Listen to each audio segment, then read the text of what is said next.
अभी ये युग हाइड्रोजन बम का और एटम बम का है। अभी आप लोग देख रहे हैं न्यूज़ में ईरान पे पीट रहे हैं यूएस इजराइल मिलकर के। रियलिटी अगर मैं आपको बताऊं ना, इजराइल यूएस का बेटा है, वो उसे ऑलवेज प्रोटेक्शन देता है और उसे फंसाता भी है। अभी ये युग हाइपरसोनिक मिसाइल का है, बैलिस्टिक मिसाइल का है, ड्रोन का है। अभी हम ड्रोन में बहुत पीछे हैं और सरकारें कैसा काम करती है आप लोगों को पता है, उनका प्रोसीजर क्या होता है। मैं बात करने वाला हूँ ईरान के बारे में। खामनेई को मार दिया गया, एक दिन का इंटेलिजेंस नहीं रहा, सालों से ट्रैक कर रहे थे। सारी बातें रियलिटी नहीं आती हैं कैमरे पर। और ये न्यूज़ चैनल वाले, मैं देख रहा हूँ इंडिया में 98% न्यूज़ चैनल ऐसे हैं जो चाहते हैं ईरान ख़त्म हो जाए। हमारे यहाँ डीजल और पेट्रोल 300 रुपये लीटर हो जाएगा, पाकिस्तान की हालत जैसा हालत हो जाएगी और अमेरिका को फ़र्क नहीं पड़ने वाला है।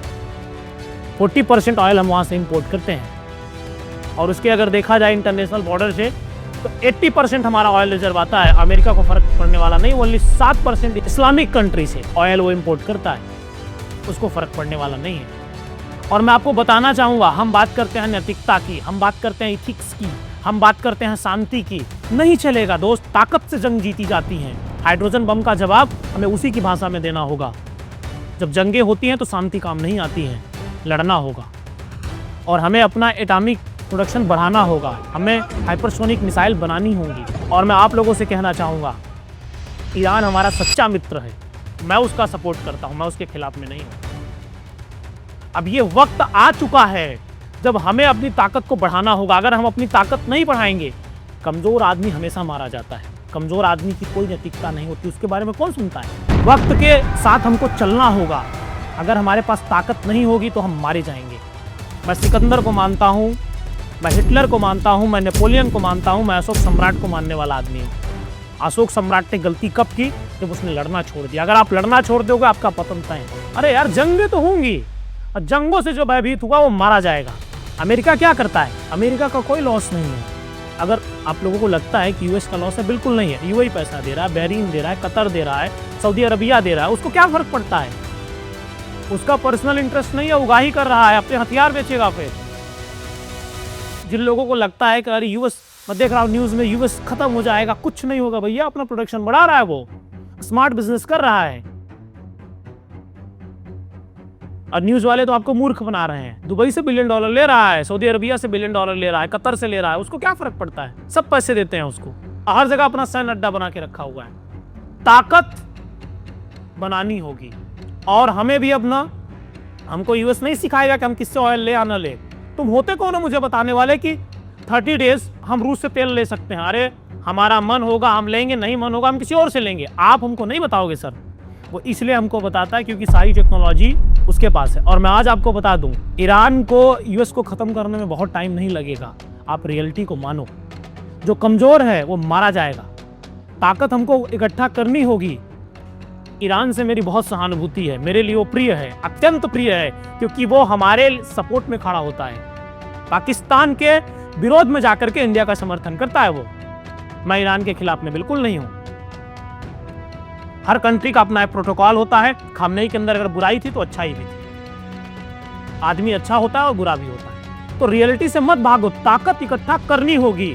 और अभी अगर हम ताकत नहीं इकट्ठा करें, अच्छा मैं दुबई वालों से पूछना चाहूंगा, वेयर इज योर सिक्योरिटी? अभी भी come to Dubai. Rolls Royce से वॉर नहीं जीते जाते हैं, उसके लिए मिसाइल चाहिए, ड्रोन चाहिए, हाइड्रोजन बम चाहिए, हाइपरसोनिक मिसाइल चाहिए। अब ये मत समझना कि शांति आपको यूं ही मिल जाती है। शांति हथियार के दम पर ही मिलती है। तो बहुत सारे एशियन कंट्री क्यों नहीं बोल रहे यूएस के खिलाफ में? बोलना चाहिए ना। शक्ति के साथ लड़ना होगा, समृद्धि के साथ लड़ना होगा, अपने इकोनॉमी को स्ट्रांग करना होगा, तब जाकर के आप जीतोगे। यहाँ कोई किसी का दोस्त नहीं, ना हमारा इजराइल दोस्त है, ना हमारा रसिया दोस्त है, ना हमारा यूएस दोस्त है। हमसे अच्छा दोस्त चाइना का है, रसिया। पर्सनल इंटरेस्ट किसी का नहीं है हम में। इसलिए हमको अपने अंदर ताकत लानी होगी ताकि लोग हमें पर्सनल इंटरेस्ट लें। व्यक्ति विशेष नहीं होता है, विषय विशेष होता है। तो हमें ताकत की आवश्यकता है। मैं युवाओं से कहना चाहूँगा कि जंग से मत भागो। जंगें तो होती हैं, लोग मरेंगे, इसमें कोई दो राय नहीं है। जो जबर होगा वो मारेगा, जो कमज़ोर होगा वो मार खाएगा। गरीब आदमी की, कमज़ोर आदमी की नैतिकता कहाँ होती है सर? बिल्कुल नहीं होती है। मेरी बातों से आप लोग खफा हो गए, नाराज हो गए, लेकिन अगर हो गए तो हो जाओ। सच्चाई ये है, रियलिटी ये है कि कमज़ोर की नैतिकता नहीं होती है और मॉडर्न युग में वार होगा। 2026 में आप वार नहीं रोक पाओगे। मैं आपको आज एक बात बता दे रहा हूँ, 2 दिन बाद यूएई में फिर धमाका होगा। और कौन कर रहा है ये? आपको लग रहा है ईरान कर रहा है? यूएस के अंदर इतना पावर है, अगर वो चाहे 24 आवर्स के अंदर ईरान को कंट्रोल कर ले। यूएस की स्ट्रेटजी है, उसको पैसे चाहिए, डॉलर। नहीं समझ पा रहे हो अभी भी आप लोग, शायद समझने का कोशिश करो, समझ जाओगे। यूएस किसी का दोस्त नहीं है, वो खुद का मित्र है।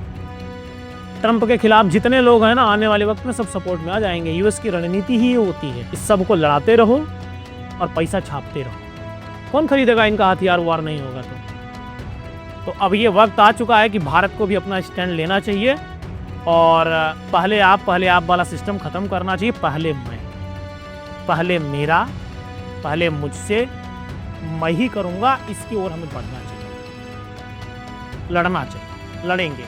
लड़ेंगे और मारेंगे। अपनी इकोनॉमी, अपने रिसर्च को हम बढ़ाएंगे। हमें टेक्नोलॉजी बनानी होगी। हम कब तक दूसरे से उधार भीख मांगते रहेंगे? फ्रांस दे दे, इजराइल दे दे, कोई देने वाला नहीं है। भीख मत मांगो। वक्त आ चुका है कि सशक्ति के साथ लड़ना होगा। भारत को समृद्ध और ताकतवर बनाना पड़ेगा। ताकतवर के साथ हम सब खड़े होते हैं, गरीब आदमी के साथ कोई नहीं खड़ा होता। और आप अगर गांव में रहते हैं, सिटी में रहते हैं, तो आपको समझ होगी कैसे काम करता है। अगर आप लोगों को लग रहा है यूएस हार जाएगा, तो भाई मूर्ख लोग हो। कभी नहीं हारेगा, वो लड़ाता है लोगों को। 24 आवर्स लगेगा ऐसे वार को खत्म करने में। उसको सच्चाई को जान लो। इसलिए कह रहे हैं ताकत बनाओ। खामनेई समझदार आदमी थे, उनको पता था कि हमको एटम बम चाहिए, इसलिए वो बना रहे थे। उन्होंने तो शहादत दी, वो तो शहीद हो गए। जिसको नाराजगी है वो रहे, मुझे फर्क नहीं पड़ता। मेरा ईरान से दिल का रिश्ता है भाई। वो मुझे सस्ता ऑयल देता है, वो हमारा मित्र है। मित्र अगर हमारा है तो मैं मित्र को दुश्मन थोड़ी मान लूंगा भाई। मित्र है, मित्र रहेगा वो। मित्रता हमको सबसे रखनी है, लेकिन हमें अपने शक्ति को बढ़ाना होगा, और नहीं तो मारे जाओगे। धन्यवाद। हमारे बहुत सारे भाई हैं जो हमारी क्लासेस लेना चाहते हैं, इथिकल हैकिंग की, मेंटलिज्म की और शेयर मार्केट के बारे में आप सीखना चाहते हैं। लेकिन पर्सनली अगर मैं आपको बताऊं, अगर आप मेरी इंडिविजुअल क्लास लोगे तो आपको 1 CR लगेगा 1 आवर्स का। लेकिन आप लोगों के लिए मैंने कुछ ऐसा कर दिया है ना जो कोई और नहीं कर सकता। मैं आपको सिखाऊंगा ओनली फॉर 50,000 रुपीज में। 50,000 रुपए आप दो, अपनी सीट आप कंफर्म कर लो। मैं ये क्लास 1 साल में कभी भी ले सकता हूँ, और मैं आपको जो सिखाऊंगा 50,000 रुपए में, आप 50 लाख में नहीं सीख पाओगे। तो अगर आप लोग हमारी क्लास लेना चाहते हैं, आप हमसे ऐड होना चाहते हैं, आप हमसे जुड़ना चाहते हैं, आप हमसे एडवाइस लेना चाहते हैं, आप हमारी क्लासेस अटेंड करना चाहते हैं, व्हाट्सएप पे नंबर दिया गया, आप जाकर वहाँ मैसेज करिए, आप जुड़ जाइए। और मैं आपको बता रहा हूँ, जो मैं आपको सिखा दूंगा ना, वर्ड का ना कोई मेंटल सिखा पाएगा, ना इथिकल हैकर सिखा पाएगा, ना शेयर मार्केट का एक्सपर्ट सिखा पाएगा। तो अगर आप चाहते हैं हमसे पढ़ना, तो आप लोगों के लिए अपॉर्चुनिटी है कि आप लोग जाइए, मैसेज करिए और 50,000 रुपीज दीजिए और ऐड हो जाइए। धन्यवाद, नमस्ते, लव यू। आप हमारा भी समय ना वेस्ट करें और अपना भी समय ना वेस्ट करें, और कुछ बेहतर करते हैं। क्लास कभी भी हो सकती है, कोई बाउंडेशन नहीं है। वही लोग यहाँ पर सीखने आए जो सच में लर्न करना चाहते हो। मुझे भीड़ नहीं चाहिए। धन्यवाद।